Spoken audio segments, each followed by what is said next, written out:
Thanks for coming, everybody. It's really good to see a lot of people here. I'm happy to say that this is going to be a fun meeting. We've got some really cool people.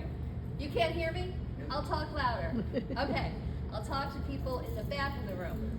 So, anyway, my name's Carrie. I'm with Treasure Island Adopt-A-Beach. I founded Treasure Island Adopt-A-Beach in 2020, and then in the summer of 2020, and then I came under the Keep Pinellas Beautiful umbrella around December. So tonight we have Stacy, who's from Public Works, and Justin from Tampa Bay Waterkeepers, and Lindsay is from Clearwater Marine Aquarium, and Devin is from Keep Pinellas Beautiful. So we're all going to talk about Treasure Island and what we can do to keep our beaches clean, and the turtles, and what's going on. Let's see here, working on Lindsay's computer. I kind of created a mission statement for Treasure Island Adopt-A-Beach. We're serving to keep the island clean, safe, and clear for people and wildlife by creating a culture of a trash-free beach while striving to be a model for other communities. And I kind of thought that's what says it all for me. I moved here 7 years ago, and the beach became a passion for me, and keeping it clean and educating our tourists. Now, who here is a visitor? Anybody a visitor? Are we all locals? Amazing. So the things that we can do for our beach by educating our tourists and working with our businesses and bars and restaurants and hotels, and all being under one community and loving where we live, because quite frankly, it's a pleasure to live here, but it's a privilege to visit. And we need to keep that motivation going. People spend a lot of money and save a lot of money to spend a lot of money here. So with that, just a little bit about what Treasure Island Adopt-A-Beach does. We work with the city and we keep Pinellas beautiful. We do cleanups after every major holiday. We also do a lot of cleanups sporadically that are not like planned. We just go out and clean the beach. We also have a thing called Hole Patrol, and there are over 90 people signed up. Is anybody here on Hole Patrol? Hole Patrol? Good to see you guys. If you want to sign up, you don't have social media, or you just want to get notices, information about Hole Patrol, there's a sign-up sheet in the back. But what Hole Patrol does is just goes out on their own.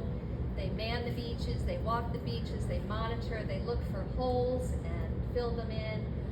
We also knock down castles, we look for improper lighting, and then people on the Hole Patrol report to me, and I'll either report to Stacy about holes that can't be filled in, or to our fire chief about improper lighting.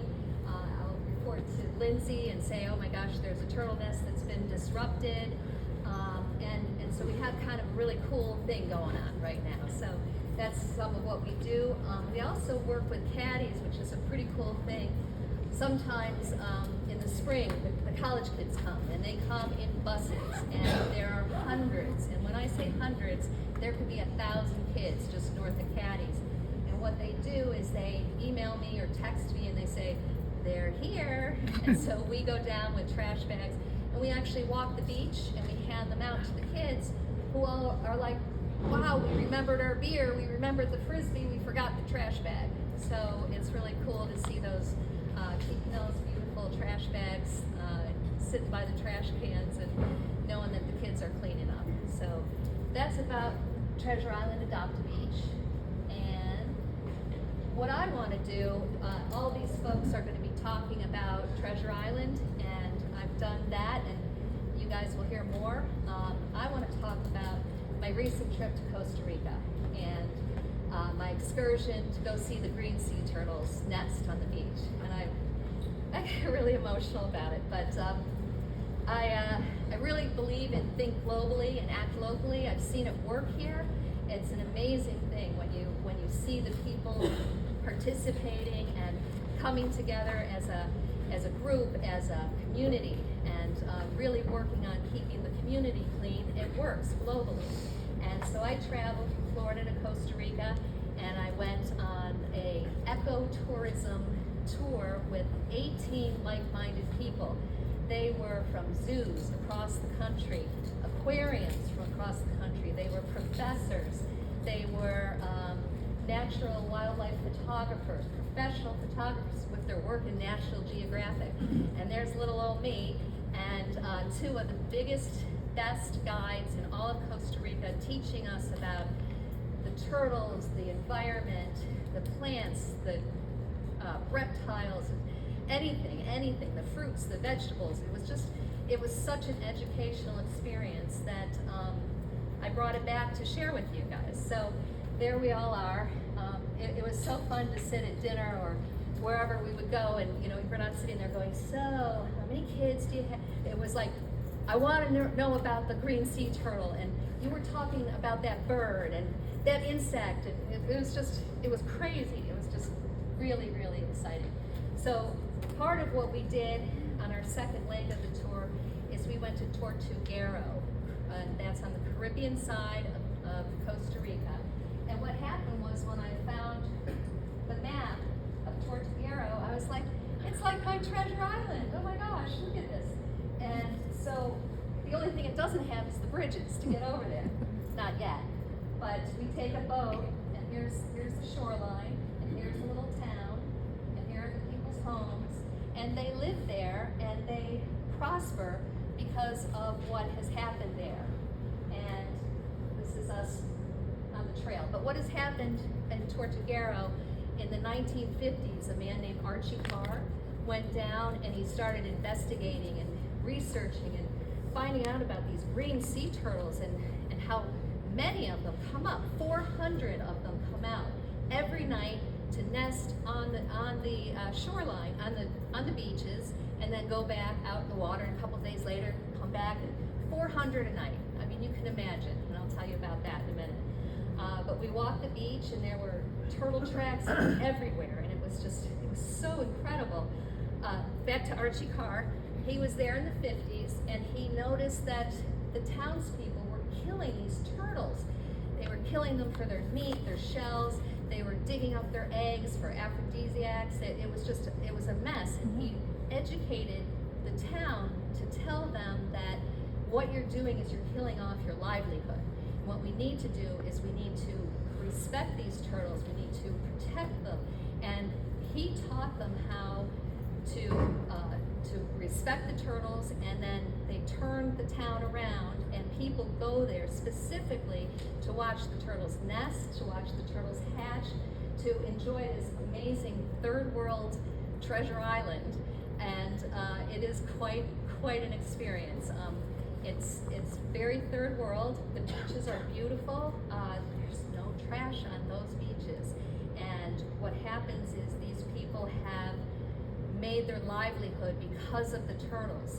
So you have people who are working in restaurants because people are coming to eat there, to drink there. There are hotels there. I met two women who started a recycling plant, and it's just a big old warehouse, and they collect bottles and cans, and then they take them to the mainland and they cash them in, and so they've created their own job. Now people who have day jobs take classes and they learn about the turtles, and they become guides, and they get well paid. Absolutely amazing. And so we went as a group, and we sat in the classrooms, and we learned about the 4 sea turtles that nest there. We learned a lot of things, a lot of really cool little tidbits about the turtles, but the main reason we went was to do the tour at night. And so what you do is, there were 18 of us, and you go into a lottery, and the lottery, from all the hotels and all the people visiting, everybody who wants to gets in the lottery, and you can come out from 8 to 10 or 10 to 12 to witness this amazing event. And you have to be guided out by these special guides, not our guides.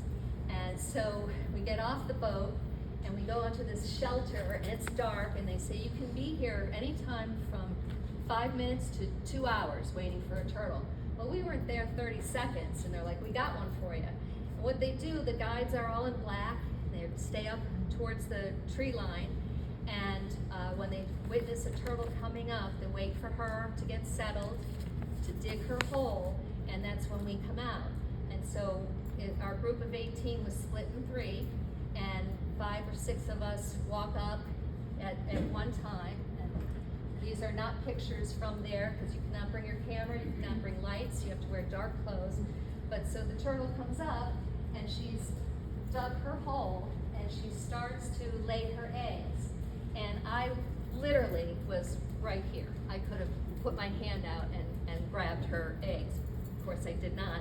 And my group knew I was there for that reason, and every time we rotated, they made me go up front. So they were really generous and wonderful. But while she's laying her eggs, she goes into a trance. So that's why we're there. We're witnessing. We rotate around. We watch the whole thing happen, and she's in this trance. And this is when the researchers measure.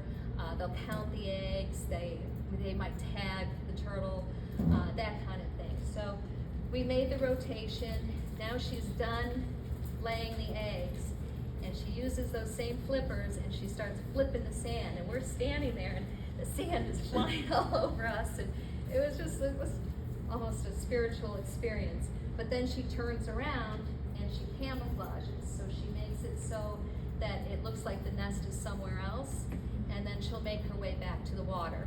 But we only stayed until she was doing the covering, because she wasn't going to leave the nest uncovered, and then we respect her and let her go.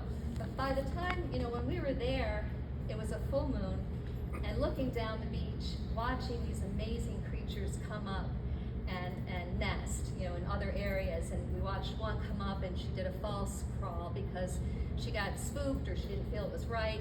It wasn't our fault, we were told.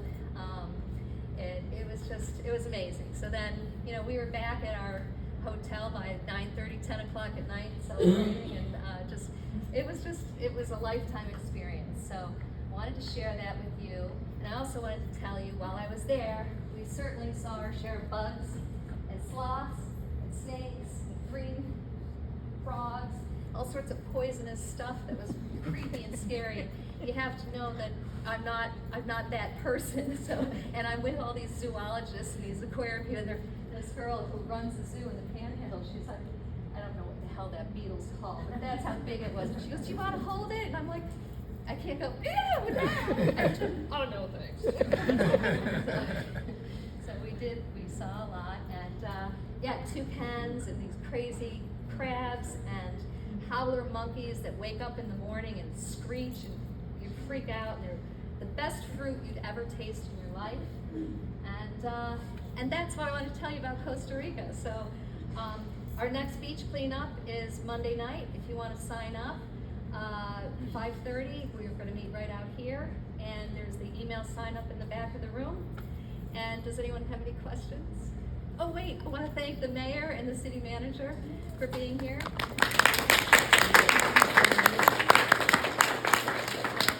Yeah, so that's what I have to say. I can talk about Costa Rica for hours, but I just wanted to tell you a little bit about it, and if you have more questions, I'll be here. And